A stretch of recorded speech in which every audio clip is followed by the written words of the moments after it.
சூரியன் உதிப்பதற்கு முன்னாடி உங்க வெற்றிக்கான அஸ்திவாரத்தை போடுங்க. உங்க இடத்தை சுத்தம் செஞ்சா உங்க மனசும் தெளிவாயிடும். சீக்கிரம் எழுந்திருங்க. அமைதியான காலை நேரத்தை உங்கதாக்கிக்கோங்க. சில பக்கங்கள் படிங்க, காப்பி குடிங்க. உங்க உடம்பை அசைங்க. உறுதியான பலத்தை உருவாக்குங்க. உங்க இலக்குகளை நீங்க பார்க்கும்படி எழுதுங்கள். ஒரு டைமரை செட் பண்ணி முழு கவனத்தோட வேலையை ஆரம்பிங்க. செலவுகளை கண்காணிங்க. உங்க பட்ஜெட் உங்களுக்கு வழிகாட்டும். சின்ன சின்ன முதலீடுகளை தானியங்குபடுத்துங்க. அதை நீங்க மிஸ் பண்ணவே மாட்டீங்க. நட்புடன் பழகுங்க. மனிதர்கள் மூலமா வாய்ப்புகள் பெருகும். தேவையற்றதை நீக்குங்க. மற்றவர்களுக்கு கொடுங்க அல்லது அத்தியாவசியமானதை மட்டும் செய்யுங்க. 3 முக்கியமான வேலைகளை மட்டும் திட்டமிடுங்க.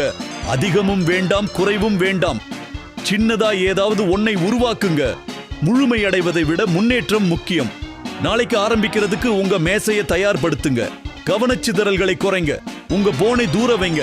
கொஞ்ச நேரம் யோசிங்க. கத்துக்கிட்ட பாடங்களையும் வெற்றிகளையும் குறித்து வையுங்க. முதல்ல உங்களுக்காக சேமிங்க. சேமிப்பை தொடர்ந்து வளர்த்துக்கோங்க. நாளை இப்போதே ஆரம்பிக்குது. ஒரு பழக்கத்தை தேர்ந்தெடுங்க. வெற்றி தினமும் கட்டமைக்கப்படுகிறது.